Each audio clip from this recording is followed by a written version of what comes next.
5 பாடத்துல ஒரு மாணவன் பரீட்சை எழுதியிருக்கான். அவர் தாய் மாமன் வர்றாரு. என்னப்பா பரீட்சை எழுதியிருக்கான்? நல்லா நல்லா எழுதியிருக்கேன்.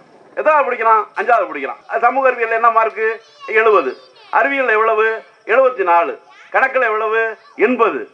அசந்து போறான் அந்த மாமன், தாய் மாமன். என்னடா அந்த போய 72ங்கிறான், 70ங்கிறான், 80ங்கிறான் ஒரு பாடத்திலையும். நம்ம எல்லா பாடத்திலையும் சேர்த்தே எவ்வளவு வாங்கலையே, நம்ம தங்கச்சி பையன் நல்லா தான் படிக்கிறான் போல இருக்குன்ட்டு ஒவ்வொரு பாடமாக கேட்டு வந்து தமிழில் என்னான்னார். தமிழில் 83 மாமான்றான். 4 பாடம் கேட்டாச்சு. இங்கிலீஷ் என்னான்னார். அது மட்டும் நம்ம பேப்பர் டீச்சர் கொடுக்கலாமான்னு. இப்போ இத்தனை பேப்பர் கொடுத்த டீச்சர் இதையான் கொடுக்கல.